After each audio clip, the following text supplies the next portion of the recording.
नमस्कार दोस्तों, आजकल आप हर जगह सोशल मीडिया पर ये पोस्ट देख रहे होंगे, चाहे ट्विटर हो, चाहे इंस्टाग्राम हो, चाहे व्हाट्सएप हो, हर कोई इस तस्वीर को शेयर कर रहा है। इंस्टाग्राम, व्हाट्सएप, सब जगह यही स्टोरी दिखाई दे रही है।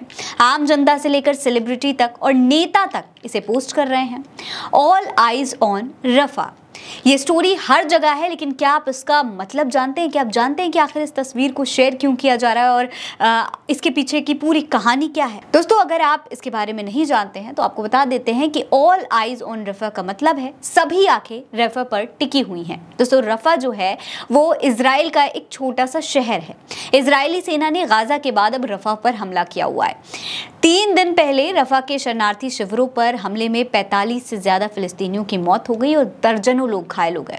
इसी पर आलिया भट्ट, वरुण धवन, करीना कपूर जैसे तमाम सेलिब्रिटीज रफा शहर को लेकर अपनी चिंता जाहिर कर रहे हैं और फिलिस्तीन के लिए अपना समर्थन भी जाहिर कर रहे हैं। आलिया भट्ट ने इंस्टाग्राम पर एक पोस्ट शेयर किया है जिसमें लिखा है कि हर एक बच्चा प्यार पाने का हकदार होता है, हर एक बच्चे को सुरक्षा चाहिए, हर एक बच्चे को शांति पाने का हक है, दुनिया की हर एक माँ को अपने बच्चों को सुविधाएं देने का हक है। ऐसा ही पोस्ट दोस्तों माधुरी दीक्षित, तृप्ति डिमरी, फातिमा सना शेख, समांथा, दिया मिर्जा और स्वरा भास्कर ने भी किया है और रफा के लिए अपना जो दर्द है वो जाहिर किया है। इस दर्दनाक घटना की काफी निंदा भी की है और इजराइल का विरोध किया है। सिर्फ इतना ही नहीं दोस्तों, भारतीय जनता पार्टी के जो सांसद हैं मनोज तिवारी दिल्ली से, उनकी बेटी रीति तिवारी ने भी इसे पोस्ट किया है। सोचिए आप, ये जो हिंसा हुई है इजराइल के द्वारा, इस पर भारतीय जनता पार्टी के नेताओं के बच्चे, उनकी बेटियां भी अपनी आवाज उठा रही हैं, फिलिस्तीन के समर्थन में पोस्ट कर रही हैं। रीति ने एक स्टोरी, जो ये वाली स्टोरी डाली है और इसके साथ में लिखा हुआ है कि बच्चों का सिर काटना और उन्हें जिंदा जलाना उनके साथ होने वाले अनगिनत अन्याय अत्याचारों के बीच बुराई से परे है। जो कोई भी ये सोचता है कि एक इंस्टा स्टोरी कुछ नहीं करेगी, उनको बता दें कि ये जागरूकता फैलाएगी और आपकी आवाज उठाएगी। हम विद्रोह चलाते हैं और हम न्याय चाहते हैं।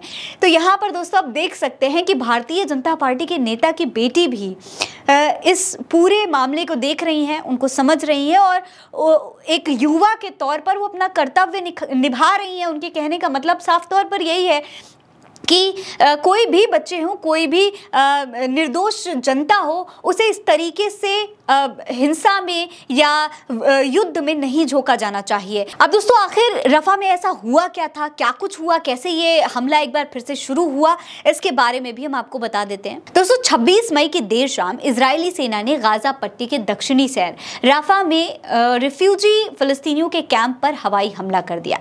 इस हमले में 45 फिलिस्तीनी मर गए, जिसमें महिलाएं शामिल थी, खासतौर पर बच्चे और बुजुर्ग लोग शामिल थे। वहां से जो वीडियो सामने आई उसमें दिख रहा है कि रात को ताल अल सुल्तान के इलाके में भयंकर विस्फोट हुआ और पूरे शहर में अलग अलग जगह पर आग फैल गई।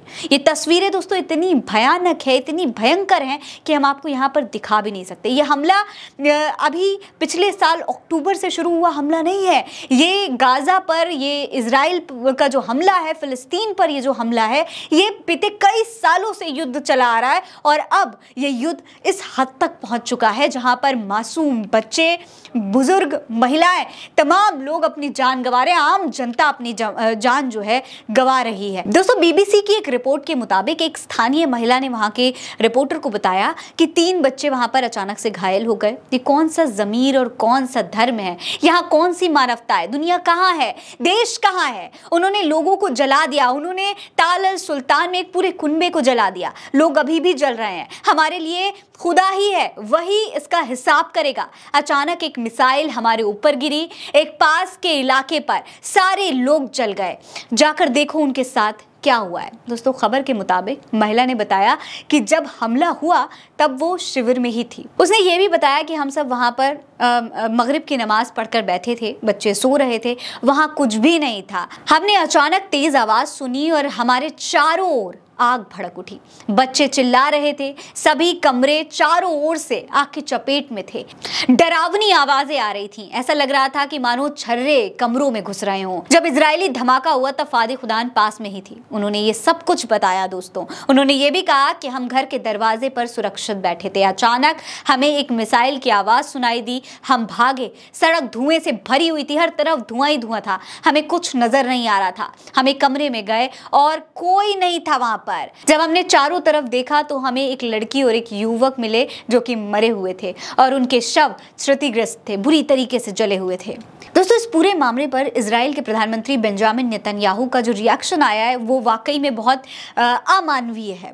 उन्होंने कहा है कि दक्षिण गाजा शहर राफा सहित हमास ब्रिगेड को खत्म करने की हम कसम खा रहे हैं।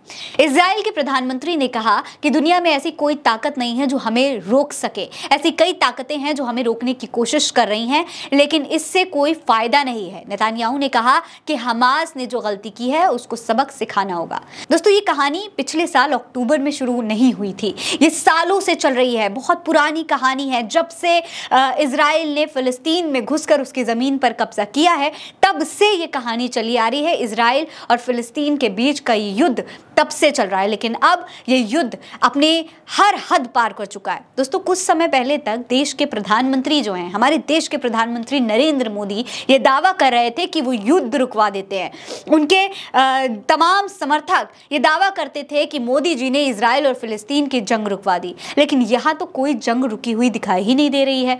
उल्टा इजराइल तो सीधी आंखें दिखा रहा है, नेतन्याहू तो सीधे कह रहे हैं कि कोई ऐसी ताकत नहीं है जो हमें रोक सकती है। दोस्तों अगर मोदी जी सच में वॉर रुकवा सकते तो अब क्या हो गया? क्यों नहीं अब इन बच्चों की चीखें सुनते हैं मोदी जी? क्यों अधजले शरीर और रोती हुई बिलखती हुई माओ की चीख उन्हें दिखाई नहीं देती? दोस्तों अभी भी चुनाव चल रहा है, आखिरी चरण बचा है, अभी भी प्रधानमंत्री नरेंद्र मोदी के पास बहुत अच्छा मौका है कि वो अपनी बात को साबित कर सकते हैं। और दोस्तों इस वक्त तो मोदी जी तमाम बड़े बड़े गोदी मीडिया के चैनल्स पर जाकर इंटरव्यू भी दे रहे हैं, तो ऐसे में ही किसी एक चैनल में किसी एक इंटरव्यू में लाइव शो के दौरान नेतन्याहू को कॉल करके वॉर रुकवा दें।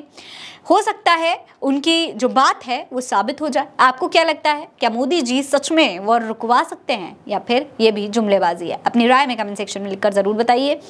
ये खबर आप उल्टा चश्मा यूसी पर देख रहे हैं। नमस्कार।